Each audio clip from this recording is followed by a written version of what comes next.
Hello, and welcome to the Casino Tears podcast. I'm one of your hosts, 10 Ton is number one, and joining me as my co-host is the one and only Ed Robinson from Roll to Win Craps. If you want more info on our show, please visit our page at casinotears.com. On this week's show, we discuss highlights from Biloxi, boat parades, winning sessions, strange hands.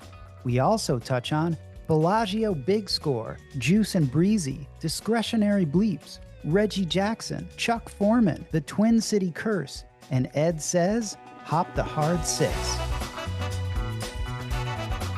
Casino tears, casino tears. What are you drinking right now, Ed? Probably Green River Rye. I forget now. I got like 5 bottles sitting over here. I All right, Ed, how was your birthday in Biloxi? had a great birthday. I know you did. I turned into an old man while I was there. Oh, really? Now I'm grumpy and old. Remember that movie, Grumpy Old Men? I am not Walter Matthau, but Now you're grumpy? I don't know if that's a now. I'm allowed to be. I'm allowed to. You remain grumpy. I remain grumpy. Okay, so you FaceTime me from a slot machine, I think right when you actually officially, it was your birthday. Yep. So about Saturday night, you were sitting down a slot machine, a $4 slot machine, talking to me, and you hit like a $800 hit, something like that, right? Yeah. And you got to witness it. Yeah, I literally witnessed it. Yeah, I was there to verify. And then you went over, you showed me the craps table, which was over by the Orleans, right? Was it No, Orleans? Oyster House. Oh, Oyster House. Half shell Oyster House. Oh, yeah, that's right. That place is probably tasty, that Oyster House. Oh, that's really good, man. Is that the same one that they have over at Palace Station? They have a good one. It's not. Man, that one's good. These are people that wait in line for like a couple hours for that. I never wait in line for food. I actually had to one time. I was here with a girl and she really wanted to, and I actually waited. It was like a 2-hour wait. It was good. I don't know if it's worth the 2 hours to wait there. No way. I'm not a waiter, dude, in any sense of the word. All right. So, Ed, give me the highlights. Biloxi, your birthday, one of like maybe 2 or 3 trips that you're going to have this month there. All right. One of 2. It was good. My bootlegger showed up. His birthday was the Friday. Oh, nice. Dueling birthdays. Yeah, we had dueling birthdays. He's a couple of years older than me, but he brought me. I talked to him the other night. I think he told me he was going to call you. Yeah. Did he fuss at you? No, I said, technically you're older than Ed, so you could boss him around. And he's like, that's not happening. He's like, that doesn't happen. No, I don't take the bossing too well, do it. That's what I said. I said, you can pull that card. He's a good guy. I like him a lot. He drove down from Oklahoma to celebrate his birthday with my birthday and brought me booze. That's a proper bootlegger. He might come to the event in October with Dr. Yank, dude. Dr. Yank, the dentist. Yeah. What a handle. A lot of dentists, man. A lot of dentists like craps. Yeah, memo. It's a very interesting. There's some sort of correlation there. I don't know what. There's a lot of accountants that play craps. I wonder why. Because they know the math. Oh, yeah. Okay. And they know how to play. Yeah, it's a pretty interesting, man. Yeah, no, it was a good trip. I mean, the wife and I just ran down. It was 2 nights, real quick trip. Left on my birthday. Didn't even play on my birthday. Just got up, sat around, drank some coffee, got in the car, loaded up, and headed back. Yeah, so you went for a nice birthday drive. Did you end up playing a lot of craps? I know there was a boat parade. There was a boat parade. I've got some video clips of that I'll probably put on YouTube. Listen, for all the people that are like me, that are just, in Vegas, like more so landlocked here, what is a boat parade? I don't really see many of them. I really don't. I don't think I've ever seen a boat parade in person. I bet they don't even have them on Lake Mead either. Boat parade is all the shrimp boats, charter boats, just individual private boats. They string those things up with lights, decorate them just like a float. Dude, that's cool. The shrimp boats. Yeah. Shrimping. That's awesome. And they start arranging an order that they're all going to go in, and it's way out in the Gulf. Because if you ever watch the video, when I get it up, you can see the little lights all the way back on the horizon, and they're all lined up. And so then Shore Patrol gets them started with a blue light, and he brings them in. They come in through the channel cruising through real slow. They go all the way down to the channel, and then I think they go back out. How many of them? Like 20? Oh, it's probably 200 boats. No way. Wow. Wow, dude. Do they have like floats, stuff on there, like trees, or is it just like lights? Are they, man, I want to see pictures of this. Some of them had, well, Santa Claus let it off. They had a little Santa Claus boat. And then, some of them have got nativity scenes and lights and stuff hanging down on them. And then, some of them got Any have any trees. crap scenes?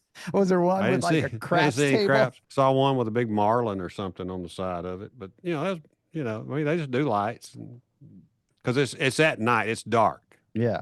It starts well after dark. And so they're all lit up just coming down through the channel. That's pretty cool, man. I'd like to see that. I would like to see that. I'm curious. Okay.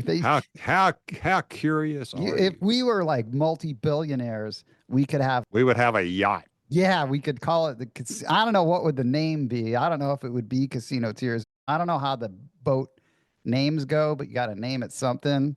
And then we could have a big craps table, Big red. big red. Name it something craps related. I don't know. We'll think of something. I'm thinking of dirty stuff. I can't. Yeah, I no, can't. you can't. No, Ed, you don't do that. You can't. Don't swear. You bleep me if I do. Only at times now. You're selectively bleeping me. Yep. I have some discretionary bleeps. I like the juju bleeps they did on you. I didn't even realize that those are bleeps. I was like, Those are man, bleeps. Juju. Juju. yeah. Half the podcast is juju. I sent them a note saying, I'm sorry that I swear so much. But they're like, no, they were laughing because, yeah, I realized when I was listening to it, there was all their bleeps are juju. Yep. Because I didn't know what it was first. And then I'm like, oh my God. I knew immediately what it was. I am I knew swearing. immediately what it was. That So- mother juju. Yeah, that was a high bleep count on that one. But so we were talking about this. They were kind enough to interview me, and that's Juice and Breezy from Good Juju. So their website is goodjujubets.net. And their podcast is Primarily sports betting, right? yeah, dude. It's like sports gambling, mostly sports betting. They would be kind of like us, but for that specific area of gambling. Right. Technically, it's gambling with good juju. I like that because that relates to, although we didn't really get into the whole energy side of things. You know, you got to have some good juju. Those guys were great. That was a fun interview. I hope they interview you at some point because it would be good to get your perspective on it. And by the way, I was saying a lot of nice things about you. I know. I appreciate it. Yeah, of course, dude. I listened to it twice. Oh, you did? I've listened to it more than I have ours because I wanted to hear all those nice compliments I got. Anyway, let me finish up Biloxi. I mean, Friday night, me and the bootlegger, we did not have a good Friday night at all. We couldn't get anything together. Called it a night, got up Saturday morning, and I had slept. I don't think I moved. I slept on my right arm and right shoulder. I got up, my shoulder was in pain. My hand was numb I think I'd pinched some nerves. Mm-hmm. And, I told you I had injured that hand before I went. You needed like a shot, lidocaine or something, right? I needed something. So Yeah. anyway, When did you decide to call it on Friday? How many attempts did you give it, and were you down? Like, did you hit your stop loss? oh yeah, I hit my stop loss and was done. Did you end up playing a long time on Friday night? Yeah, I played, I don't know, 2 or 3 hours. Yeah, you and I played different amounts. You can play a very long time. You are like an Iron Man. I played Saturday. I texted my host and said, I'm going to put you some hours on the table today. Yeah, you got the hours on the table. And she knows I do that. So, she had me a cake, man. The room was decorated when we got there for birthday. It was all that cool. It was all nice. That's a proper host. Got everything kind of worked out, got limbered up a few hours later on Nice. Saturday. And I had this one hand that was, I had a couple of really strange hands on Saturday. Let's hear him. Strange hands. Well, I was shooting from stick right one. Oh, dude, my new favorite position. Okay, how was it? I was killing it. Nice, dude. Bootlegger was down there on the right, straight out. It was just me and him mostly. A couple people drift in, whatever. But there was a don't better down there in the corner. But he's an old guy. He wasn't. Oh, He okay. wasn't. So he He wasn't was. He slithering. was. No, he was just sitting there. He's an old guy. He's probably 80 years old. Just a quarter on the don't pass, nothing else. All right. He. So he wasn't he just, he was just doing his no, he thing. was. He was just playing, He gets a and free pass. I'm using his chip as a target just to shoot over it. Yeah, that's cool. Be nice to your elder don't betters, right? He left way before I did. Yeah. I mean, I'm sorry, old man, but I was hitting points. I mean, Man, but I had the longest run of hard sixes in one hand that I think I've ever had. And oh, it was so really? hard. Yeah, I think I had 8. Wow. Oh my God, dude. That's a lot of hard sixes. That's just a lot of sixes in general. That's Yeah, I had a lot repeater. of sixes. Yeah, but I had the repeater in hard ways, probably, or yeah, because it just takes 6, and Bootlegger and I were trying to figure out, and we settled on somewhere between 6 and 8 Fair enough. hard sixes, just hard sixes. Wow. But the problem is it was always after an easy 6. Oh yeah. So you were never really doing your thing on the hard ways and then putting it back up. I just had to keep replacing it. Of course, that eats into your rack a little bit when you have to do that instead of compounding your parlays. But yeah, I mean, I was hopping the hard sixes on the come outs. I was rolling so many of them. Didn't hit them on the hop, but I was hitting so many, it was just crazy not to shoot Not to cards, take that shot. Yeah. So that was it was an odd hand. It really was. I mean, it was a lot of points, a ton of points, but a lot of them were sixes, easy 6, hard 6, or hard 6 for the set the point. Then, well, no, I don't think I ever hit a hard 6 to set the point. Maybe the first one, but then that's when it would like hit you in the face. Okay, I'm going to watch these hard 6s. And no hard 8s or anything like it's just hard 6s. Boom, boom. I mean, it's over and over. There's a lot of hard 6s in that game. So I'm assuming the set that you were using, you were going to throw inside the sixes, probably, most likely, right? I knew that there was a high probability that I would get hard 6s. Didn't know that I would, no guarantee, but that particular set can give me hard 6s. It was giving me a ton of them on that hand. Damn, was anyone? Wow, that's cool. Do you and a bootlegger bet differently, or are you of the same school of betting? We're pretty close. I don't think he bets quite like I do, but he saw me hopping. He started hopping. He wasn't betting as high on the hard 6. If he even bet he may have just been pressing the 6s on up. You were just hopping, not sixes. The number that you knew that you were throwing. I was hopping $10 on the hard 6. Okay, because you saw it a lot. Because it was, yeah, and that's a $300 hit if you hit it.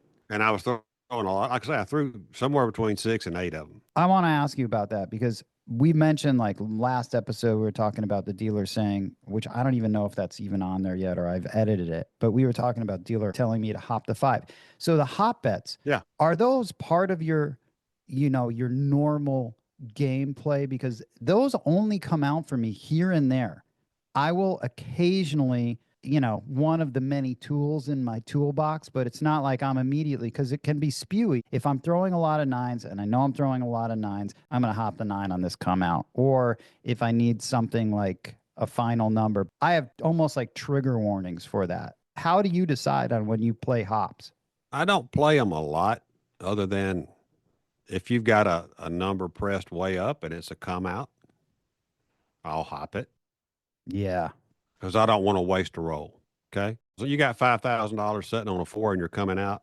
You need to hop the 4s. Yeah. And in that case, you would need to hop 200 on the easy 4 and $100 on the hard 4 or something. But still, wow. I mean, on the come outs, if any hard way bet is up over 100 or above, that's when because I tend to have my hard ways, I end up working on the come out up until 100. And if anything's over 100, I don't work them at all. I'll just hop them. Oh, really? Why waste the money? Why waste the money? Why take a chance to wait? Look, you're working it for you. Think about it. All right, give me a hard way. Which one you going to hop? Hard 4. You got a 4. How much you got on the hard 4? Well, that's the thing, dude. If I had how much? $100 on the hard 4. All right. What did you start with to get it at 100? 100. Okay. Or let's say it might be 100 or maybe 25. Who knows? Let's say 50. Knowing me, 50, or it might just be 100 if I'm shoot. Yeah. Okay. So my philosophy, Ed, okay, well, why don't I just hop it for like, $20 and then I won't miss the roll. What you said was, Mhm. I will always be working up till I get to 100. Yes. Yes. Yes. All right. So now you're telling me you just placing it for 100. So No, no, which is no. it? No, no, no. On a come out roll, if any hard weight is over 100, I'm afraid of working it. And that's why I'll hop it. What if it's $25? And then I just work it because I don't care. Why? I Why? don't know. Would tell me why I shouldn't. Okay. Which pays you more, 7 to 1 or 30 to 1? 30 to 1. Okay. Then why are you risking $25 on a 7 to 1 bet when you could risk $20, $15 on a 30 to 1 bet? Yeah, that's true. But that is immediately gone though, because that bet goes away. Of course it's gone. If you roll a 7, yours are gone. It's finding that sweet spot, right? Yeah. So I think it's stupid to do that. Okay. I'm just telling you what I mean. Tell You're me just how you throwing. really feel. Yeah, I I know. mean, you gonna throw away $25. You gonna throw away $15. Yeah. Okay. Point well made. Point well I made. mean, how much money do you want to give the casino before you walk out the door Yeah. Yeah. Yeah. that you didn't have to? I mean, that's the way I look at it. So I mean, if it's a $5, I mean, if you got $5 on the hard way, talking to our normal, like myself, blue collar players, you got a $5 hard way bet. Guys hit a few of them, but you haven't pressed it. The most you can make on that $5 bet on a hard 6 or hard 8, 9 to 1.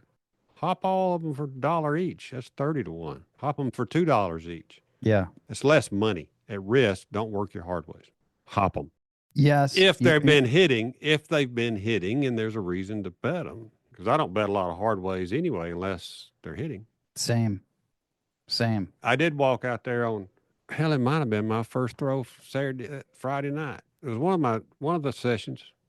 I was shooting straight out, and I hopped the 6-4 Mm. on the come out roll. 6-4. That's it. $10.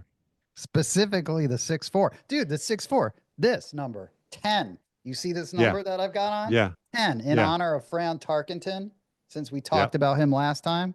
All right, 6-4. Ardberry or whatever it was. Asbury.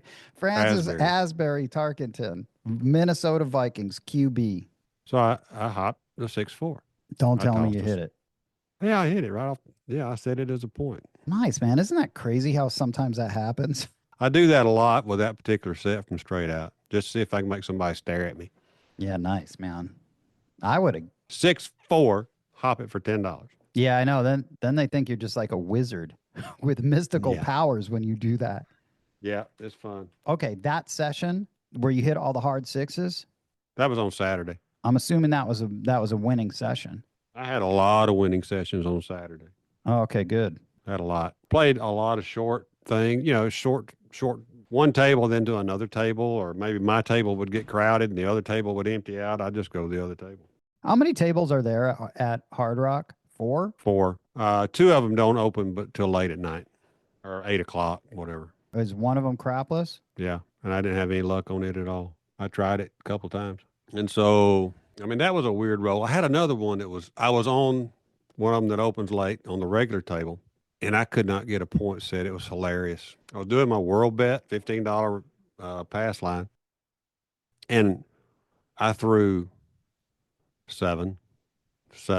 Then I hopped the 7s for $6. Okay. Threw another 7.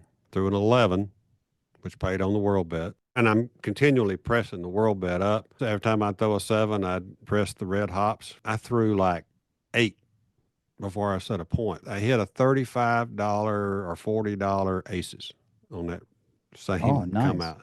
Yeah. Were you trying to throw a 7 when you were doing that deliberately, or was it just? I had a set that was either going to give me 7s or a horn. And it was giving me a lot of 7s. And so after I got the second one, I said, okay, let's hop the 7s.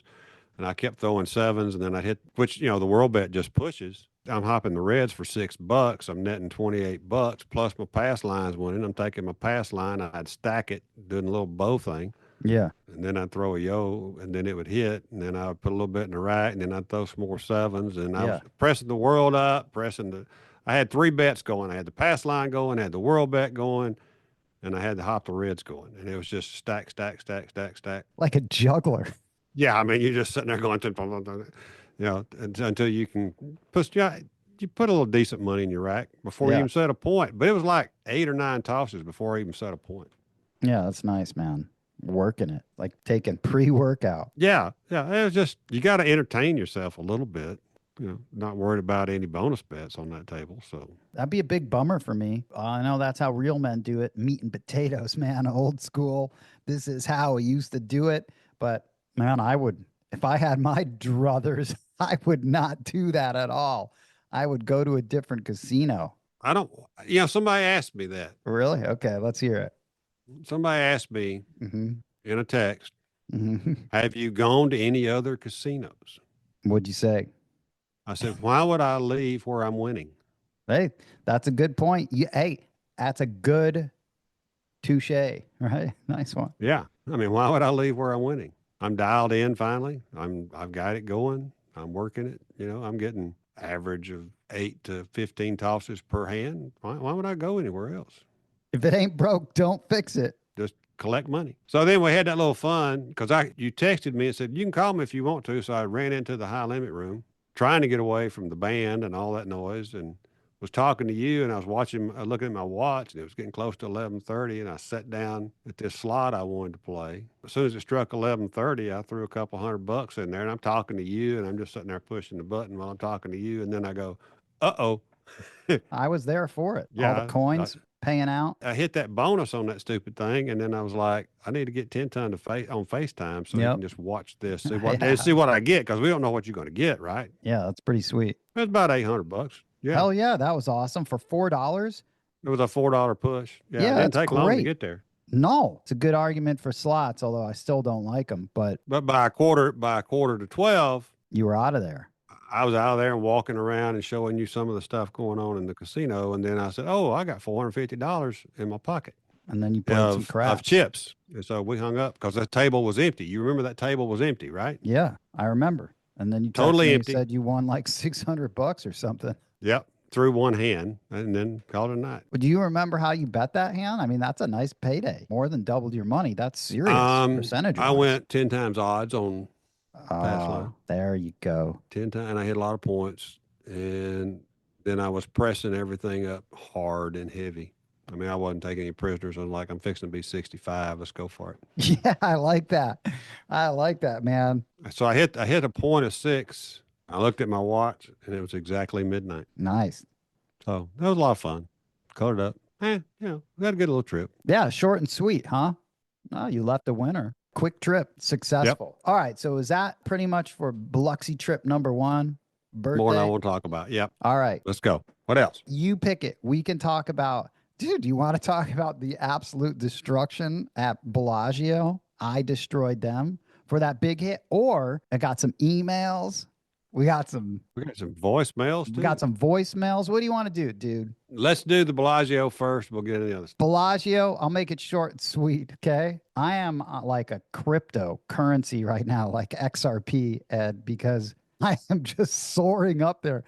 I've had and I'm telling you, I still credit what we did over here as changing my game. And I'm going to have to, this is coming out in sort of episodic, but here's the summary. 6 sessions. Since the event. 6 sessions. 2 at Caesars, 2 at Aria, 2 at Bellagio. My total take, and I broke even at 2 of them. My total take is, and I wish I had was keeping track on that graph, is over 40,000. I had a guy at work today ask me how 10 ton was doing. Said the kid's turning the corner. I said he's making. I said he's making some improvement, and I kind of rolled my eyes and I said, My guess is he's up somewhere between $40,000 and $45,000 since the 1st of December. First of November, rather. Well, yeah, whenever I played after that session before I went to LA, which was session number one. So Caesars, and here's what I want to tell the listeners, because I've been getting a lot of texts and feedback on it, and I think people get what's happening, is that I've only played one table at each of those casinos, Ed, and it's been one table only. That's it. You mean you didn't go? Wait a minute. Wait a minute. You just asked me a stupid question. I'm going to ask you the same question. Did you Go go? ahead. Did you go to any other casinos? Did you play anywhere else? Just the ones I'm winning at, the ones we've identified. Yep, exactly. If it's Perfect. not broke, don't fix it. Right? Exactly. So the one table at Caesars, 2 sessions, both over 7,000, like right around 7,500 each, both times. Aria was the 8,000 and then 0. And then Bellagio the first time with Stent Placer. Remember, we talked about in the last episode, I left even, stop loss action, mistake. I should have left with at least $500. Yep. Didn't leave with anything. So mistake there. But went back to Bellagio. Ed, man, this is awesome. Dude, you see that picture? It's been a long time since I've looked down and had, including my buy-in, but it's been a long time since I looked down and saw 28 grand in there. And so that was a really, really big hit. It happened fast, Ed. Waited, got the dice. By the way, the crew was awesome. Another guy's name was Reggie. He was floor there. He was cool. Super nice guy. Reggie Jackson, man. Remember? I remember Reggie. 44, man. Reggie was cool. Okay. And 44, Chuck Foreman, Vikings. You remember him? Running back? Oh, yeah. Yeah, he was cool, man. Where was he from? Oh, I don't know where he was from. Oklahoma? I don't know. That's a good question. Dude, Chuck Foreman led the league in receiving when Tarkenton was QB, and he was a running back. Yeah. The Vikings back then in the 70s really invented the West Coast offense. Just letting you know about the Vikings. How many Super Bowls they got? Unfortunately, the Vikings, see, I can relate to the Vikings because they're the most winningest losers out of any sports franchise. They are, Ed. That's a fact. They've got the best winning percentage for any sports team without a championship, which teaches you how to lose, man, unfortunately. That's sad, man. 4 Super Bowls. Is that the Twin City curse? I don't know what it is. It's something. Is it the Twin City curse? I've never heard of the Twin City curse. Minneapolis, St. Paul, but their old stadium was in Bloomington. And I remember watching those games. That's when the Vikings were super cool because they play out in the snow. Yep. Yeah. I remember those days. That was cool. Those football games are always cooler outside like that, aren't they? Not many of those stadiums left. No, man. The one in Buffalo? Yeah, but that's right on the side. That's right on the side of the lake. The lake effect snow. That's pretty sweet. And then it's like how Miami can't go play anywhere. Cold. They always lose. It seems like it, doesn't it? All right. So, Ed, Reggie used the floor. I got the dice. I hit a 12, and it's that crapless table. I felt good about my roll. I was patient, focused. I was up like $600 at the end of my roll. So that's cool. I'm like, nice. I'll buy time for the dice to come back around. There was only 2 new players came in at stick left. And Ed, the new 10 ton, all I did was bet $100 bonus. I don't even know if I bet the line. And that's it. Guess what? Guy just hits one of the sides. I'm like, It's like found money. I found money from basically $100 bet. I got $750. I'm like, sweet. I then girl shot. She almost hit the side of the bonus as well. Like she was 2 numbers away. And by the way, I was 2 numbers away on my roll. I needed the 3 and 10 to make each side, and I didn't get it. Then it gets to this guy. I remember him because he was from Huntsville, Alabama. Oh, yeah? Yeah, and because I went up and talked to him. I'm like, God, I like this guy's vibe, right? He's been waiting patiently. I feel like this guy might be good. Anyway, he PSO'd, right? But I didn't go big on him at all. I liked his whole demeanor. You know how you see people and you're like, you just like their demeanor at the table? Got to this other guy. Turns out this guy's name is Dan from Spokane. Okay. Dan from Spokane. He now listens to the podcast. So anyway, Dan goes to Vegas, not a ton, But I ended up catching his biggest roll ever. It turned out right guy, right spot, right time, everything. And I bet I didn't go big at all. I just let, as Bo would say, was not forcing the game. I just wanted to see how it would develop. I started out on 6 and 8. He kept hitting sixes. So, Ed, my starting bets were just 150 on the 6 and 8. This is crapless again, taking it easy. His hand just kept going. And then I slowly, obviously, on the extremes, built them up, kept building things up, kept taking, building, still very cautious. I was like, hey, I'm not getting greedy here. But then he hits the small. Okay. He hit the small, dude. Okay. So I'm like, okay, wow. Like everyone's come close. We've already hit it. Keeps going. I'm pressing my bets up. At the end of the roll, dude, I had 500s on all the extremes, $1,000 on the 4, $500 like on almost every, like the 10, couple $100 on Good the 9. job. You started with 6 and 8 and ended up with all that. Dude, yeah. And he hit them all. He hit them all. Okay. Ah, So okay. so that was a huge hit. You know, that's basically $9,000. And I went back up big. I went back up at 250 on each side. Of course, those didn't come in, but didn't matter because, you know, when the aces hit, I had 400 on it. That's 2,400. That's when I pressed it up to 500. The ace deuce hit, I had 300 on it. That paid $900, which is nice, dude. Those hits are nice. So I was just pulling money in, and man, his roll, I have no idea. Again, I wish there was a little scribe there as Jen. I'm just texting with Jen, or Jen left a message, Justice Jen, and she's like, see, Yeah. she's like, she's always like that. See, you could have used me to keep, you could keep track of these rolls. And Bo would disagree, and she has a good argument for it. She says it keeps her focused, writing down her rolls while she's shooting. And Bo definitely would disagree, like it would take you out of your zone. She would say, well, it keeps me in the zone focusing on it. So I don't know. Well, Howard Rock and Roller always kept track of his rolls Not really. and everybody at the table. Yeah. You know what? Maybe there's an argument for that. I don't know if I can. I don't like. I mean, I've never even tried because I don't I even don't want to know think if I about can. it. I have enough. I have trouble just counting them, and I have to come up with a better system because I'm just lost in that moment. But Ed, I ended up cashing out 18,000. Did you shoot again? Guess what I did? What, PSO?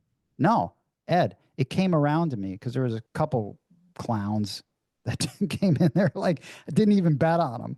I was just enjoying it. And then the dice were on me. I'm like, I pass. Well, we should just pass it over. This guy just had the roll of his life.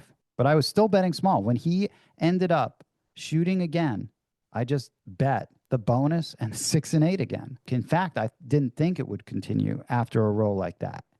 Sure enough, it was a very, very short roll. And then I colored up. I was out of there. Good for you, man.